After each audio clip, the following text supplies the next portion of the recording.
Hello and welcome to the webinar. This webinar is part of Problem Gambling Services at Recovery Resources. We're excited to offer this training opportunity. At Recovery Resources, we help people triumph over mental illness, alcoholism, drug, and other addictions. Our services range from prevention, treatment, to recovery services. We also offer services for employers through our Employee Assistance Program and training and education similar to this webinar. To learn about future trainings, visit our two training pages on our website at recres.org/trainings and recres.org/gambling CEUs. We offer a variety of clinical and non-clinical trainings. As a reminder, to receive CEUs for this training, keep the webinar open on your screen and engage in the polls. Also, 1 hour after the webinar, you will receive an email with the webinar evaluation and post-test. Post-tests and evaluations must be completed to receive CEUs. You will not receive a message when your post-test is completed, and certificates will be sent a week after completing the post-test.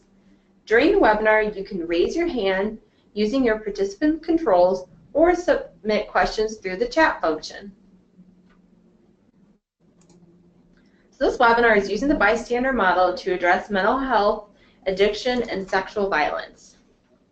These are our objectives for the training: explain the theory of bystander intervention, identify ways in which you can implement this program, discuss success and opportunities for future growth and collaboration.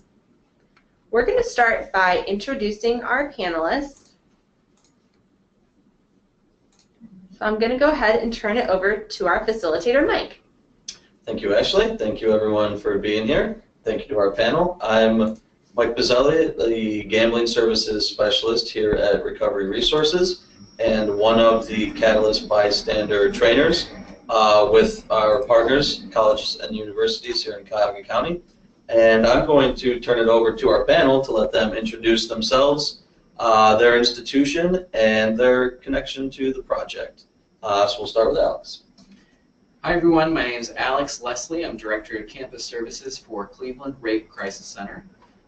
Our program is designed to serve survivors of sexual violence and their supportive people, as well as try to prevent sexual violence from happening. And I'm connected to this project because earlier on, Recovery Resources brought me in to discuss this approach and how we could apply the approach to different lenses, including addictions, including mental health. So I'm really excited to be here and talk a little bit about this project that's been many years in the making. So thank you.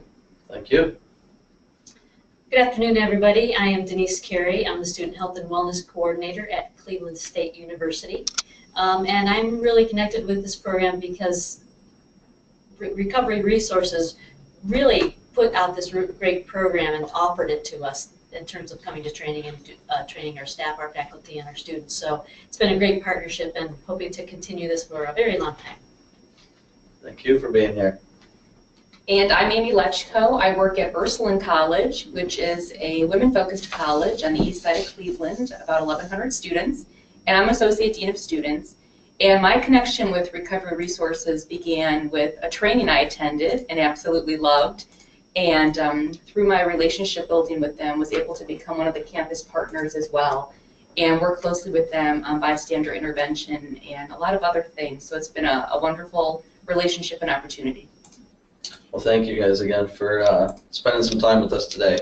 I think we're turning it back over to Ashley to get a sense of our audience members. Great. We are going to do our first poll question. As a reminder, you need to participate in the polls to be able to receive your CEUs.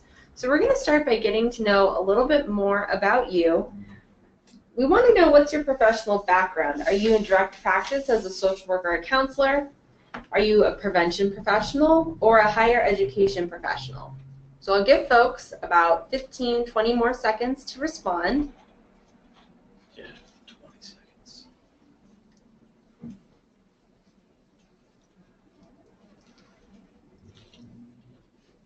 Again, making sure you participate in the polls to receive your CEUs. It looks like most folks have participated, so feel free, if you haven't yet, to put in your response. And let's look at what the results were. It looks like about 70% of folks are in direct practice as social workers and counselors. We have about 13% who are prevention professionals. About 10% are our higher education partners. So we're going to do one more poll, learning what your knowledge is of the bystander effect. So let me go ahead and launch that poll. Again, giving you about 30 seconds to complete the poll, and reminding you that participation in the polls is required for CEUs.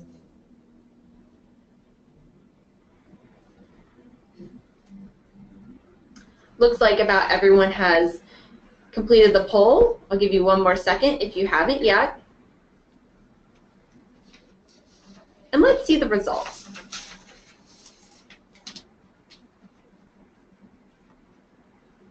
It looks like only 20% feel like they have some, 30% a little, and about half are saying none.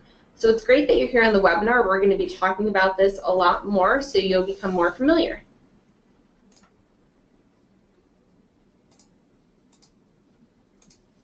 So I'm going to turn it over to Mike to start with our questions about background on the bystander model. Great, thanks, Ashley. It sounds like we have a really good mix of individuals in treatment and prevention and community partners from other institutions of higher ed, and that's similar to what we have on the panel here as well. And then we have a range of knowledge when it comes to the bystander model, its use. So I'm going to ask Alex, as one of the main developers of the program, to talk a little bit about the bystander model, its history, some of the theories used, and its evidence base. Yeah, I'm glad to talk about that. And when we started working with Recovery Resources, we saw a lot of potential in this approach to multiple challenges. So the origins of a bystander approach come out of violence prevention, especially power-based personal violence prevention, preventing dating violence, stalking, sexual assault. And a lot of the reason that that approach has shown some success, there is an evidence base behind it, is that it changes the conversation a little bit. Because it turns out talking to people about sexual violence can make them really defensive, either really defensive or really check out. And a lot of that is because old approaches either approach people as potential victims, saying, here's what you do to keep yourself from being assaulted. And we can see how that's not super effective, not only because for young people there's this feeling of invulnerability, but even more, it steers really into victim blaming and makes somebody feel like they're responsible for preventing their own assault. That tends to not be very effective.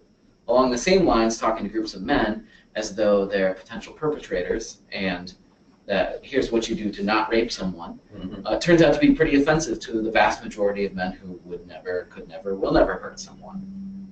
So if instead of looking at that old equation, we broaden the equation, we broaden the conversation to any of us who could see something like this happening, we do two things. We build skills, which is essential to learning. Right? So instead of just talking about something in the abstract, we're practicing the skills.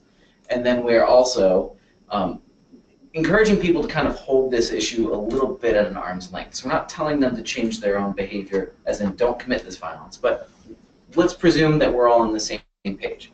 Violence is bad. What are you going to do when you see these things happen? And so as we started talking with Recovery Resources, I think Mike will give more of a background, but I think this started about 3 years ago. We were really talking about this approach would help lower defensiveness across lots of issues and challenges. That there's a lot of defensiveness around substance use or behaviors like gambling. That there's a lot of defensiveness around, intervening with mental health. And that some of the skills could transfer across lots of different areas. And I think bias and stigma going along with the defensiveness as well. Exactly. Yeah, so people make a lot of presumption, have a lot of attitudes and beliefs around those things that aren't super helpful, but instead of encouraging them to know all of the ins and outs, we start with the action first. And the actions will eventually change some of the bias and stigma. It's sort of reverse engineering our brain. It's in the same way I talk about, when it comes to exercise. I fully understand and intellectually gather all the things I ought to do to make myself feel better. Do I do any of them? Well, No, I don't. It's okay. But the way that I start becoming somebody who exercises is I start doing it. And then my mind starts to tell me the story of it's worth it to get up in the morning, it's worth it to eat a little bit better. So actions lead to mindset change. And as a movement for violence, we've been expecting people's mindset to lead to behavior change. What we're doing is just flipping the script. So that seems to be showing well, there is evidence that suggests this works for violence prevention. And as I'm sure we'll talk about. Yeah, and as the results that we'll talk about later about this program, the effectiveness is certainly there. Yeah. So going to that, I think we'll talk a little bit more about how the program was set up and started and some of the materials that are covered in it. All right, so I'm going to go to the slides so Mike can share more about the background of the program. Sure, thanks, Ashley. So the initial program and the idea for this partnership with Cleveland Rape Crisis Center came out of a 2014 Recovery Resources Community Readiness Assessment that concluded Cuyahoga County had a low awareness of problem gambling and a low readiness of how to respond to it. Furthermore, there were 4 specific populations that had the lowest readiness, and these populations were the faith-based community, the Asian community, college and university students, and the older adult. So to reach college and university population, we partnered with Cleveland Rape Crisis and their Bystander program to integrate addiction and mental illness awareness into their sexual violence programming. And yes, this was a resounding success. We started with focus groups in the fall of 2014 to determine what college and university students saw as the issues that may be affecting students on their campus, or issues that they thought they needed to learn more about. This was especially helpful when narrowing down mental health disorders to discuss. While many are touched on, the results from the focus groups told us to focus on depression, eating disorders, stress and anxiety, and suicide ideation. So the program in 2015 and 16 was a 1-hour program discussing these issues of mental health, addiction, and sexual violence, and how to respond to them. In the second year, we were able to identify specific students, whether these were peer educators, RAs from dorm rooms, athletic captains, some students, some individuals that had maybe some sway over the attitudes and perceptions of the campus. And we were able to train these students in delivering the program. So it was a 3-hour train-the-trainer model where these students were then able to give the 1-hour program to their fellow students. And the campuses involved in these first couple years were Case Western Reserve University, Ursuline College, Notre Dame College, John Carroll University, and Cleveland State University. So some of the program components, the Catalyst Bystander program has many components that I think keep it really interesting and keep the audience engaged.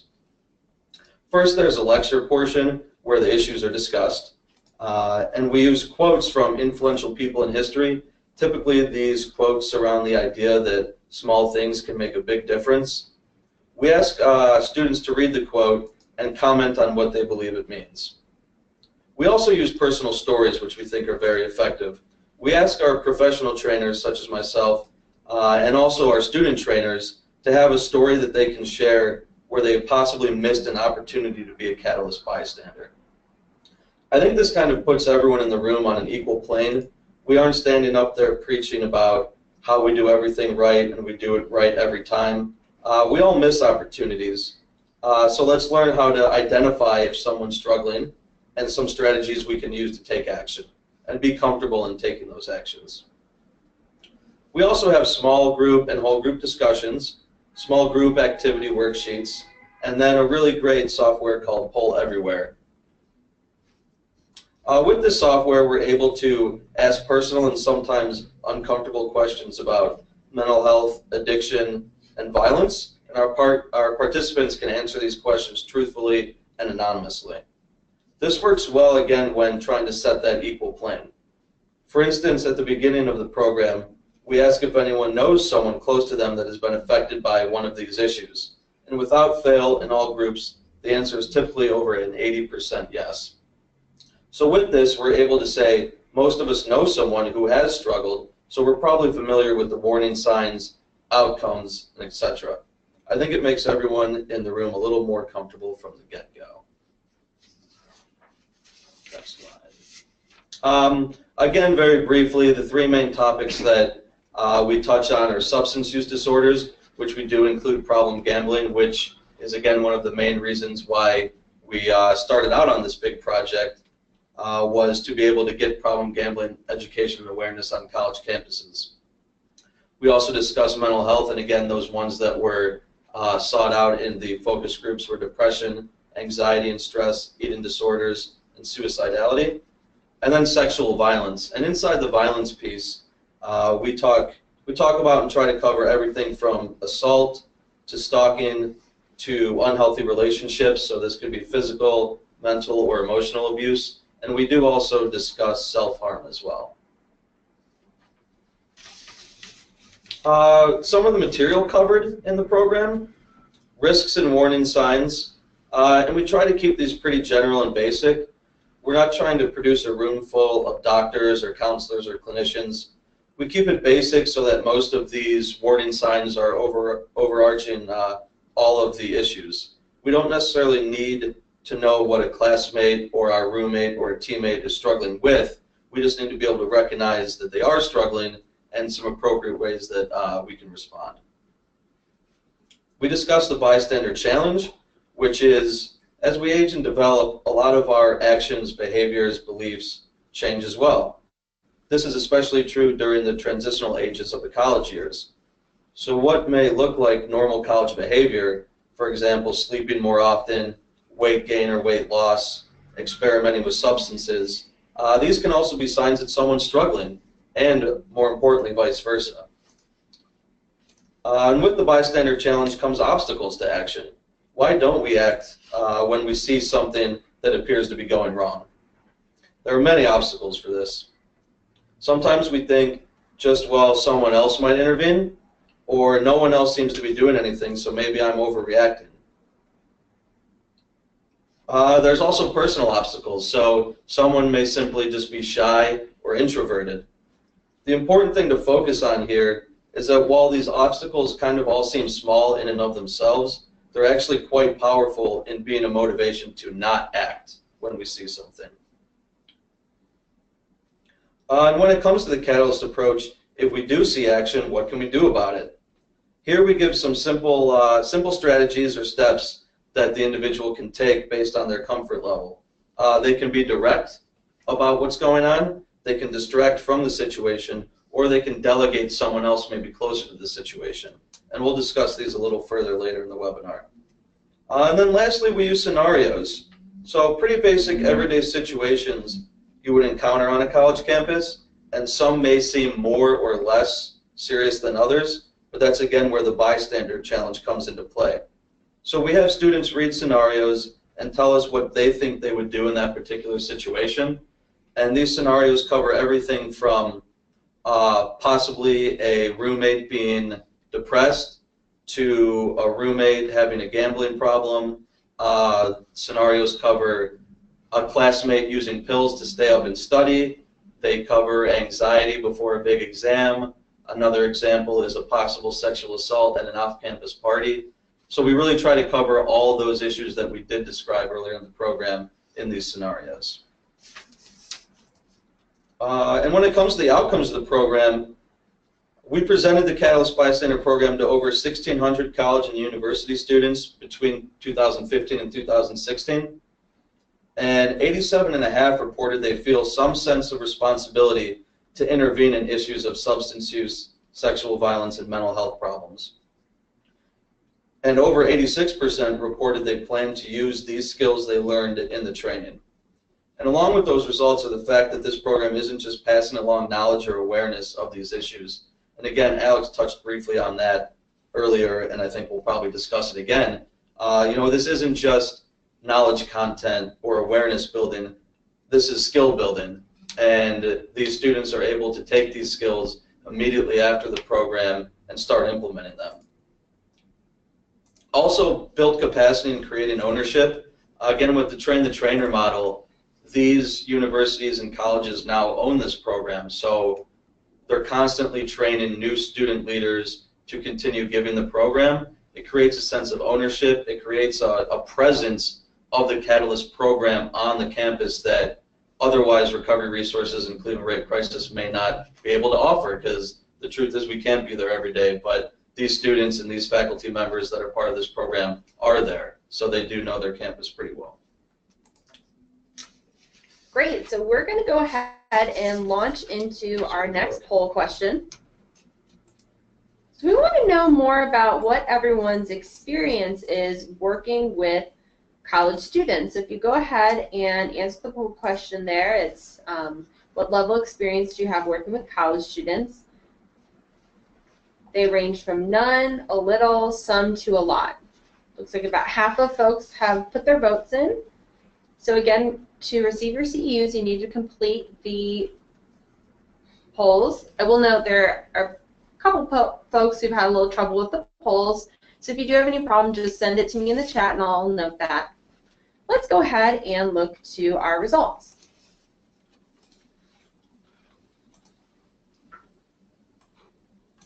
It looks like we're pretty spread across the board. About a fourth said they have none. A little was 30, so about half have none to a little, and then the other half of folks have some to a lot. About 10% saying they have a lot of experience working with college students. So hopefully as we talk more with our college partners, campus partners, we'll learn more about working with this population. So next we're going to talk about application of this program on campus. So I'm going to go ahead and turn it over to Mike. Great, thanks, Ashley. I think that poll is really good. We found out that about half of the audience members have little to no experience working with college students, and the other half have some to a lot. I think the responses were, which is great because those individuals can hopefully take some more strategies back to the campuses they're working with, and the individuals that don't have a lot of experience may just generate some ideas or some interest in getting involved in some university work. So I'm gonna shut my mouth for a little bit and turn it over to more of our expert panel here, and I'm interested in how you two were able to implement this program on your campus. We'll start with Denise. Thank you.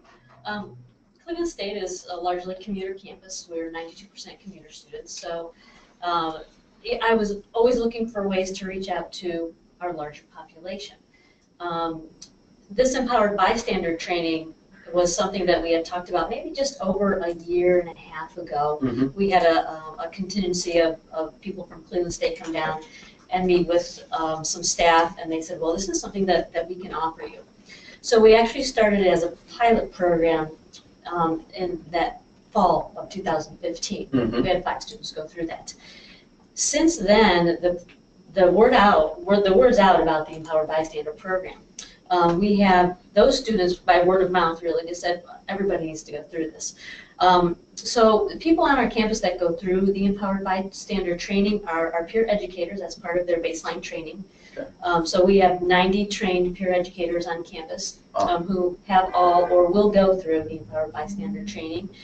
We have it in our RAs, they all went through the Train the Trainer program. We also had some peer educators go through the Train the Trainer program. Okay. We've conducted this program for 100 of our incoming students at a program in the summers called Camp Bike. It's where some new students get together, just kind of get to know each other a little bit, build a little bit of community before they come into the university. We've also reached out to Greeks, so fraternities and sororities have scheduled Empowered Bystander trainings. And we've had our Center for Inclusion and Civic Engagement have taken a training, and one of the ones that you actually helped to kind of adjust a little bit was our rec center, our professional staff in the rec center. One of the great things I think about this training is that you can really adapt it for what you need it for. So those are some of the ways we've implemented the program across campus. Yeah, so speaking to that, Cleveland State wanted the bystander program for their rec center staff, but they were a little less interested in some of these traditional topics of sexual violence and addiction, but we're looking for some de-escalation and things like that. So this program is adaptable to be able to talk on and touch on a couple different topics that are still seem similar, right? Still are seeing a possible situation that can go wrong, diminishing the harms, hopefully stopping it before it happens, but helping out when necessary. Amy, how about Ursuline? Sure. As I mentioned earlier, Ursuline, we are a small women-focused college, 1,100 students, but less than 200 live on campus. So we are primarily a commuter campus as well. So I think our first approach was really tapping into those residential students who live on campus, and we basically trained about 5 students about a year ago to train the trainer. And what was really nice is, out of those 5 students, we had one who was a student athlete, and one who was a non-traditional student, Okay. and then a few residential students. Yep. So what we really did was try to identify those really important groups that we wanted to get to. Mm-hmm. And the facilitator who we trained to was an athlete. She spread the word and had a specific training where she invited all of the athletes and encouraged the team captains to attend. And because they knew her and trusted her, that was a great way to get some students to Sure. that training. And we also had a training for our residential population. So another trainer was a resident assistant. So yet again, that was a nice way to get some students to that. I think our biggest challenge continues to be trying to find ways to get some of our commuter and non-traditional population. So I think my hope in the future, you talked about the scenarios. Yeah. Maybe looking at how can we identify some scenarios for some of our non-traditional students. Things they're experiencing when they're out and about every day. Yeah. And, then finding a way to reach them, maybe at a time that would work for them, because I think that's kind of an untapped audience we have right now. Mm-hmm. We're still getting our feet wet. So like I said, I think our first approach were those residential students who are a little more of a captive audience. And now we're ready to start challenging ourselves to look at how we can maybe broaden and expand that a little bit more as well. Yeah, and the non-traditional students and the commuters, maybe they're not there as often, or they're on campus at different times, but they're still part of the culture, they're still part of the community, they're still part of the campus. Right. So Alex, I'm curious if you can touch on that, because I remember 2-3 years ago when I started in this, you were always talking about the culture of care, creating a culture of care on these campuses. So hearing Denise saying that she went from 5 students to 90 RAs and then more peer educators, so over 100 Cleveland State students, right? 200. And how it spread through athletics at Ursuline. I wonder if you can touch on just how that spread, not only the word of mouth, but just creating that culture of care that a college campus is its own community. It does have its own culture, and why that's important. Yeah, the research behind at least a couple of the approaches around violence, whether it's the green dot model or bringing in the bystander or step up, which are all trainings that focus on violence using a bystander model. The thing that many of them talk about is the importance of getting a critical mass of people trained and on board with the practice, because they serve as the models for others. So it is equally important to do the training, but also who you're training. And once you start to get the leaders on campus, whether they're leaders by title or leaders by practice, that have the influence to make a difference on campus, they're the ones who carry that culture change forward. And it is a norms change. It's not the norm is these things aren't any of my business, and I shouldn't worry about it. The norm is stay out of that person's business, whether it's an addiction or whether it's that somebody's going to hurt someone else. Not because we're cruel. Right? Ashley asked earlier about the bystander effect. The bystander effect is this cluster of social psychology, social psychological phenomena that basically explain away how does a world full of good people let bad things happen. And it's all pretty clear. Right? We miss opportunities all the time, as you alluded to. So once you get the right people doing the pro-social activity, then you see the culture shift. It has to. And it can't stay the same when you've got a bunch of people who are intervening. And everybody comes on campus and says, that's what we do. That's what it means to be, a member of the Ursuline community. That's what it means to be a Vike. That is how culture change happens. And erring towards that side of acting rather than missing those opportunities. So can you two touch on that at all? Have you seen, just in a year or two, any sort of cultural change? I know that culture change probably does take some time, but have you seen maybe a couple inklings of change on campus, or maybe what you hope to see down the line? I think at Ursuline, I had mentioned one of our facilitators who was a resident assistant. She did share with me she felt like students were coming to her a little more often after the session that she facilitated for the bystander training. Yeah. And I think the other piece, we are such a small college, our students go elsewhere to meet students and to, whether it's go to a party or get together with friends. So really trying to spread the word that you take all this that you're learning with you, so that if something happens, not just on the Ursuline campus, but on another campus or somewhere in Cleveland, that you have the skills that you need to do something. And I do think I've gotten a sense that students feel a little more comfortable, like they have some ideas of how they can handle some situations. We've really been trying to talk to our new students about that because we know they're going elsewhere. So here's some things you could think about when you're going to this place. Yeah. And I think that has helped. Great. Yeah. Great. I think some of the changes that I've seen at CSU have to deal really with how the students are coming together. So many different student groups have really kind of latched onto the idea that this is a caring campus, and we want everybody to know that we care about this campus, and they should care about this campus too. So, we've had our Student Feminist Coalition, our IFC has been involved, our SGA has been involved, and somehow they have made their way to me, probably because I'm the person who really schedules the Empowered Bystander trainings and does some of the trainings as well. And they're coming now to me saying, Denise, what can we do about this? We're really interested in it. What can we do? Right. So giving the students almost their ownness,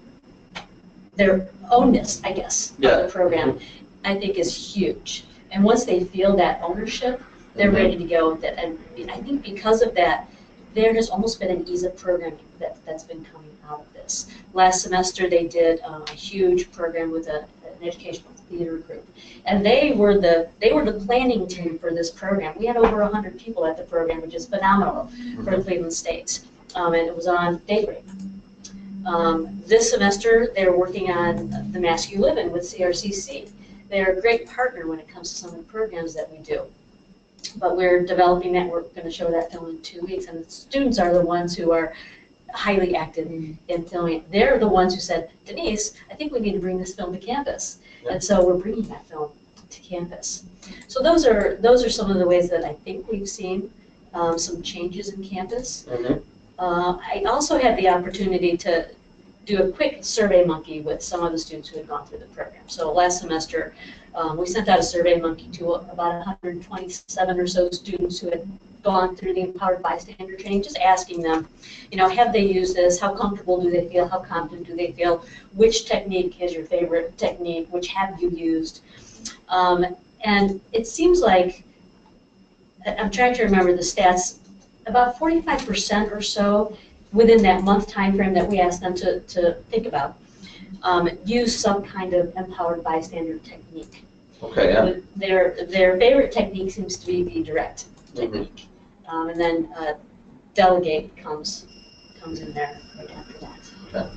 Great. Well, it sounds like a lot of success so far, whether it's gaining different audiences, getting them involved in other types of medium, bringing movies to campus. How about some opportunities, maybe to extend it more? I know Amy already touched on some different populations inside the campus, but are there any other opportunities, limitations that maybe that could be tweaked that the audience members may be thinking about too, if they're thinking about implementing something like this? One thing that I'm thinking of, is how to think of campus partners, partnering more with academics. So for example, we are looking at really changing and developing our first year seminar course. It's going to look very different. So I would like to see how we can incorporate some of this bystander intervention into that. First of all, you have a captive audience, and you're reaching a lot of new students.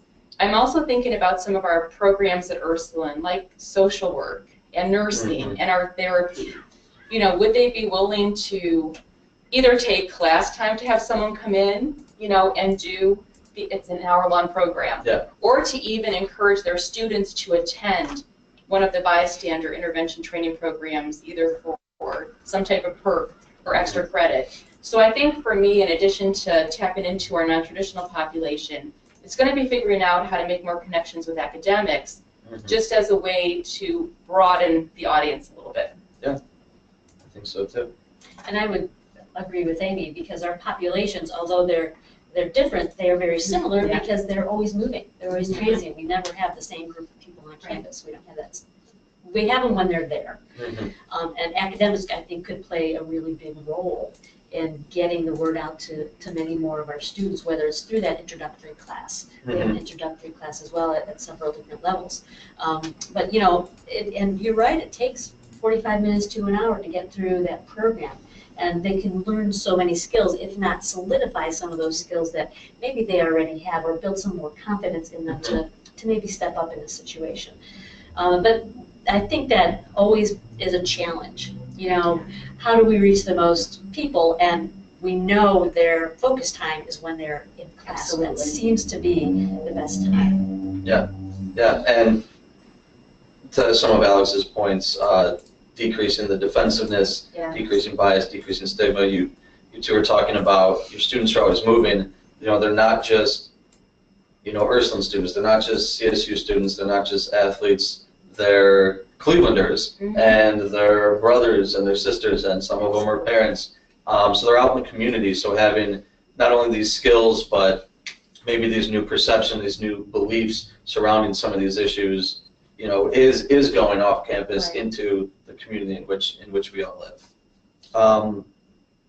So I think we're going to turn it over to hear a little bit more from one of our Case Western partners that couldn't make it to the panel today, but he's going to discuss a little bit about the bystander program with Greek life at Case Western Reserve University. Yep, so I'm going to go ahead and show this video.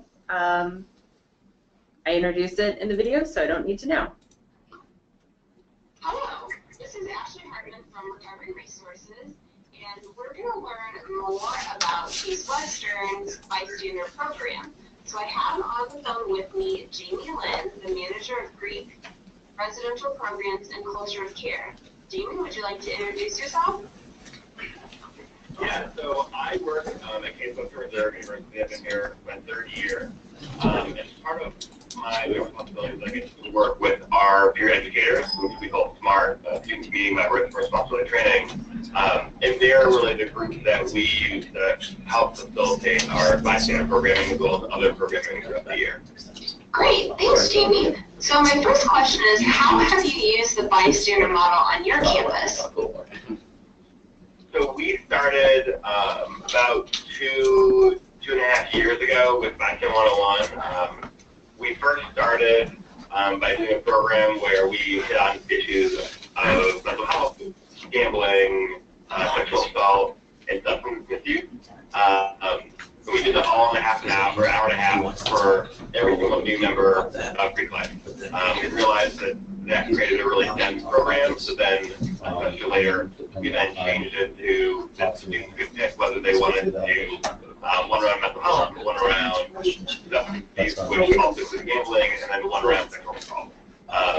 So since then, every single new member, I think this year we had 290 members and about 235 through the program go through Bystander 101. We'll bring in here and show an example of by setting the baseline for all of the members of Greek life. Yeah, this is the next page. Great, thank you, Jamie. So have you seen any change on your campus as a result of this program? You know, I think that I am in the process of trying to quantify that more. I think that people understand the concept a lot. And we talk to members about what's going on. And we're like, oh yeah, like I understand what it needs. And I think what they're lacking is then applying it to all the different areas. They're trying to figure out how can we better help someone who learns about, bystander intervention tactics within the framework of mental health to then apply that to the football or the other ways around. So I think they understand the concept and they can kind of use it within their specific framework.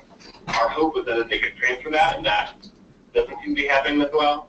Another thing that I'm starting to look into is looking at all of the individual cases that the university has which will violate university policy for every single member, right? And then my thought is I'm going to try and track that and figure out, do we see changes in that over the last couple of years with us using this program? And are there certain chapters that have higher attendance? Does that mean that they have more of a difference, or does that not have an impact? So that's something I'm looking into, and I'm hoping that that will then help shed some light on what is the impact of the programming we're doing. Great, thanks, Jamie. I wanted to ask specifically, I know this developing this program is a partnership with Recovery Resources and the Rape Crisis Center. What have been the successes or benefits of partnering with those types of community organizations in developing and implementing this program? Well, I think what's been helpful is that I'm not an expert in all these areas, so I think that bringing in people who have a lot more training than I do, a lot more knowledge, has helped add a lot of depth to the curriculum, but also in helping train our peer educators, whether it's, Alex from the Dzurec Center has come in and trained our leaders on how to give a presentation and their personal intros, and obviously that has correlated to getting better feedback on the presentation. Or recently we've kind of realized that there are certain things that made our custom presentation better or worse, where we kind of have to make feedback on some stuff, so then I'm able to come back to you or to resources and say, like, so what are you doing differently than what we were doing in the past? Sure. And then give you better feedback. So I think it also helps for continual growth and continual education of the facilitators, which is really helpful. Great. So my last question is, what would you recommend to other campuses interested in implementing this type of program? So I think in my mind, there's two ways of kind of doing it. I think we've gone the route of everyone has to go through it. It is a part of what it means to be a member for a community. And I think that because then it is also a good program, it's been working well, right? I think that we have been able to get the educators get buy-in. People like it. People like facilitating it. It isn't too long of a program. We're trying to do it at a time when our over program is kind of a little bit before midterm, so we'll do it in like middle October or late February, which kind of is an okay time for our students. The other thing that we're trying to look into, so we've also partnered with Recovery Resources and Dzurec Crisis Center and our health center and counseling center to do what we're calling catalyst for programming, which is kind of like the part 2. So people kind of are into the skills, and we want them to learn more about trauma-informed care, or want them to learn about motivational interviewing in terms of substance use, or what are more in-depth signs and symptoms we want to do around suicide ideation.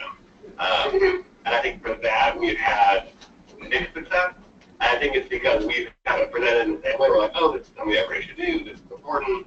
But I think looking forward, the other good strategy that we're trying to do is reach out to people we view as like people who influence others, like who are the leaders on campus, not necessarily the president of student government, but in a chapter, who's the person that when they talk, people listen to. So we're going to do more one-on-one connection with people, and then kind of getting them to get bought into this program, with hoping that then that kind of creates some momentum moving forward. So I think it's really one of the two, like if you have the process to make something or requirement or mandatory, I think that can work. I think the other thing is then, how do you create the social buy-in by using people who have that influence already?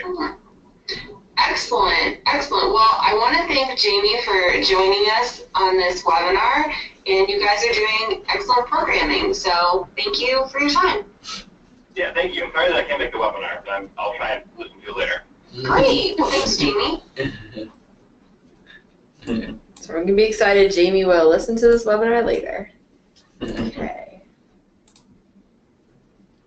So we're going to go ahead and dive into what the program actually looks like. So I'm on the slide, Mike. What do we do about it?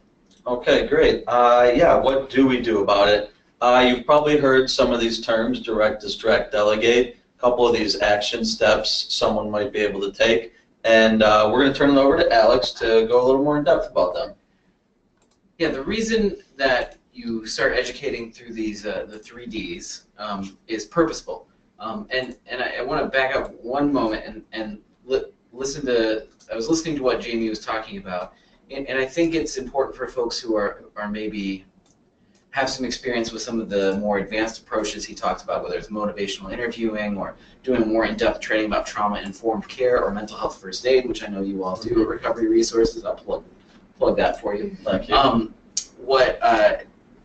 This bystander approach is designed to be the first step. This is 101. This is for folks that, you know, have very little to no experience with addressing these issues. It's really the way you get people going and get them started on the issue. So that's that feels important to say, because I think sometimes it can seem really basic, but it's almost foundational, because instead of going down each rabbit hole of how you diagnose somebody, and you kind of touched on this earlier, Mike, you're really instead thinking about, well, let me try something here, you know, and working off of that. So direct, distract, and delegate are your options. You know, we consider all of the different obstacles that exist, whether it's that personality. If we're shy, right, we're less likely to intervene.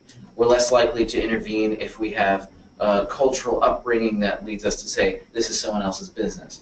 Or we belong to a group of people who experience bias or based on any sort of protected status, right, based on our race or our sexual orientation. We may be less likely to intervene, right? These are all obstacles, right? And so we have to find ways around those obstacles rather than treat these as character defects, because that's not the truth. Plenty of good people miss opportunities to intervene. So direct, distract, delegate, you can find a world of opportunities to intervene within all of those. So direct is doing something yourself, which is the most obvious one.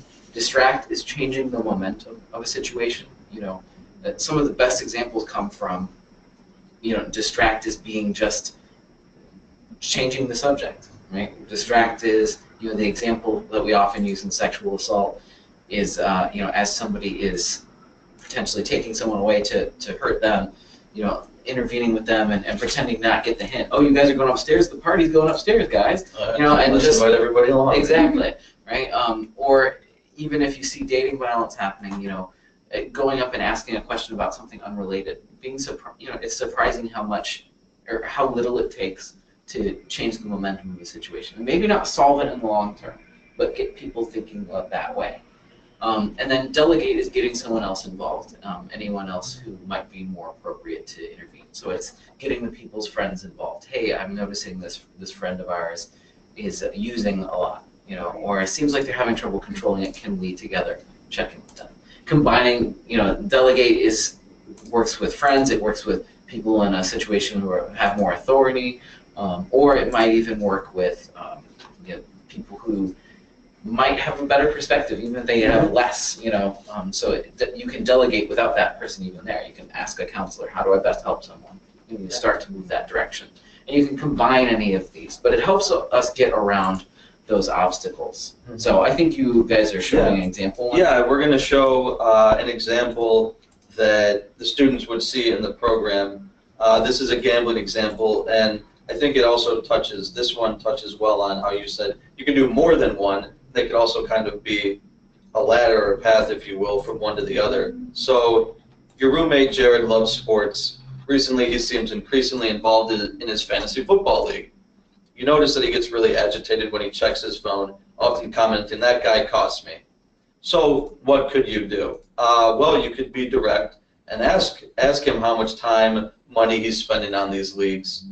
You could distract him, maybe invite him out to dinner, invite him to do another activity, whether it's go to the rec center or something when he normally checks his fantasy football league websites.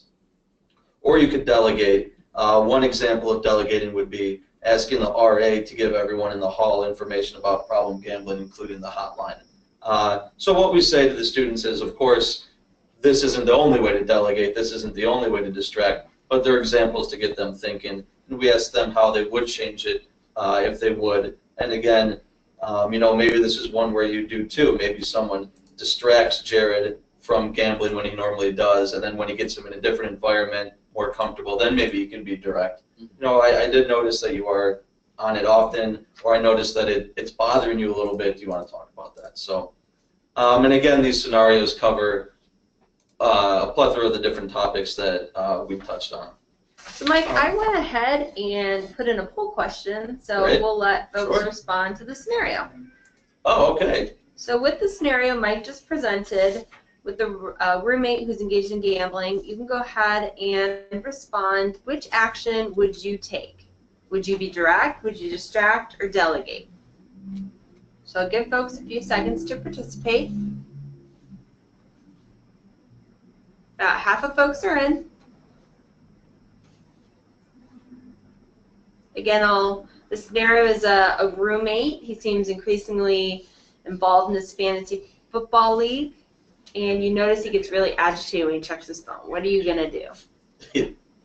Directly approach the situation, distract, take some kind of energy away from the situation, or reach out to someone else who you think might be better suited to help. So I'm going to give you one more second here, and I'm going to close the poll. I'm going to go ahead and share this with the group. So about half of our audience said that they would be direct, and then the other half distract, with about only 9% saying delegate. It would make sense if we've got a lot of clinical counselors Yeah. and social workers on board. I would Yeah. assume direct might make a lot of sense. Yeah, direct would make a lot of sense. And actually, in the comment, that makes a lot of sense for this audience. And direct is voted on or polled more often in this scenario than the other ones. Yeah. And a lot of people say, and that's again low awareness that gambling can become a very serious addiction, which is great that we're talking about it with college students. But also just the little intricacies of the scenario. So roommate, right? They said, well, maybe if it was a classmate, then I wouldn't be so direct. Right. So they feel they have, you know, a little more intimate knowledge of him and maybe how much he is spending, things like that. So it's interesting to hear that.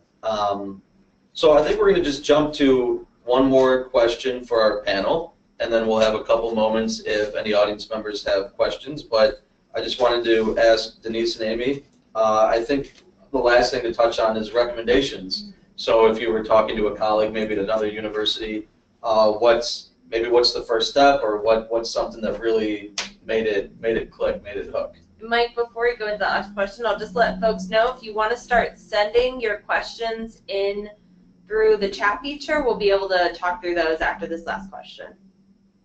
Thank you. Denise? Well, I guess if somebody would approach me and say, you know, what do you think about this program? I would say this is a program that I think works. I can see the confidence level of students going up when they take this program. It is, as Alex said, a foundational program, but at least now people have a baseline to work with, and feel confident enough to, at least they think they feel confident enough to go out and do something if a situation arises for them. So I think, you know, selling this as a way that students really can take hold of what the culture is on your college campus, and they can change it. Yeah, and to your one point about confidence, I think that's really big, because what they do say is the students who normally wouldn't do anything are now, they feel they have the confidence to do something. And the kids that are more direct, more confident, who would have done something, are now after the program going to do something even more, right? They're going to go even beyond what they would have done. So there is a confidence level change, absolutely. Amy? Well, and I would say, like for example, we don't have a wellness office, you know, so it's just finding people on your campus that are passionate about it.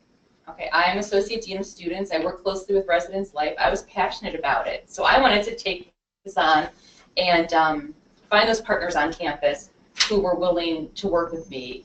Like, for example, currently we are in the process at Ursuline of, everyone's hiring their student leaders, right? It's time to hire resident assistants and orientation staff. And what we're doing is not every student can be hired for all those roles, but it's an opportunity to tap into those students who want to be leaders, who might be passionate about this, and get them involved in that way.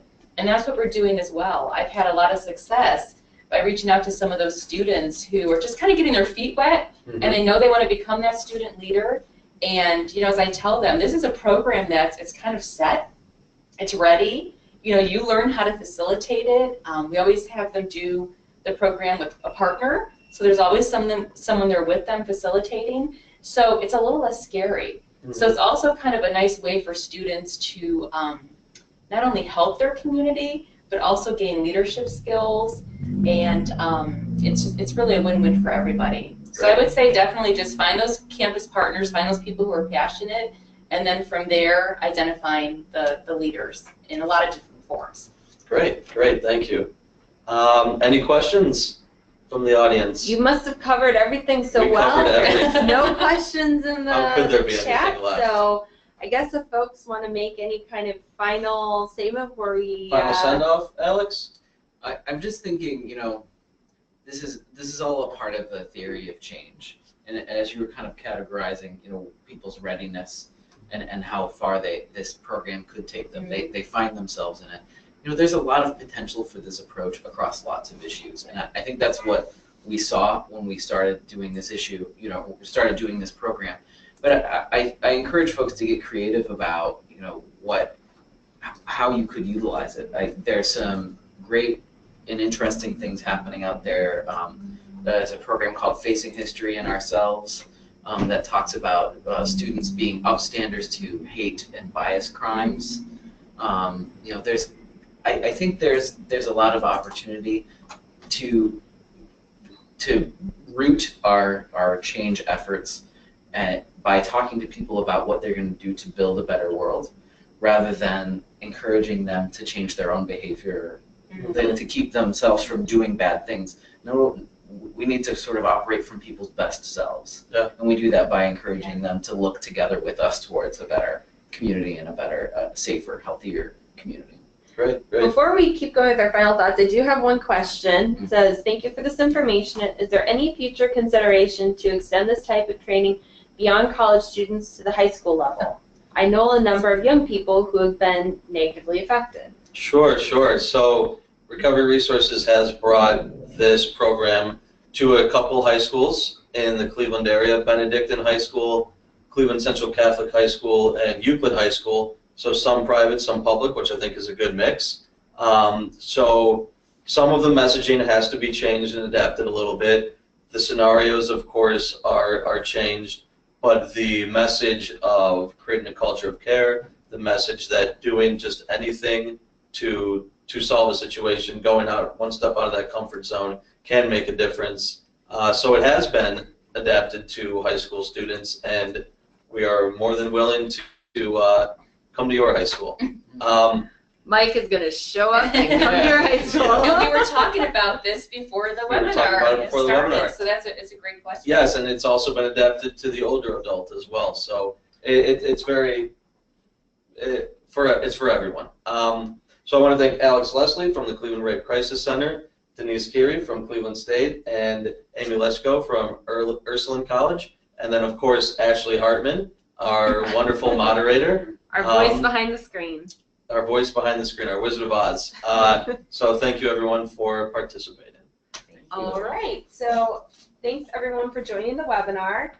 As a reminder, to receive CEUs for this training, keep the webinar open on your screen, engage in the polls. All right, you lost your opportunity. I hope you already did that. Also, 1 hour after the webinar, you'll receive an email with the webinar evaluation and post test. I think that my email might have already went out. It will be coming straight from GoToWebinar. There'll be a link to a SurveyMonkey. Post tests and evaluations must be completed to receive CEUs. Once you complete that survey, you're not going to be prompted or receive an email saying you completed it. But go ahead and just wait about a week to see when you receive your certificate. It takes about that much time before they're able to be sent out. For further trainings, Visit recres.org/trainings and recres.org/gambling CEUs. If you have any questions, feel free to contact me. My email is ahartman, Hartman, @recres.org. Thank you.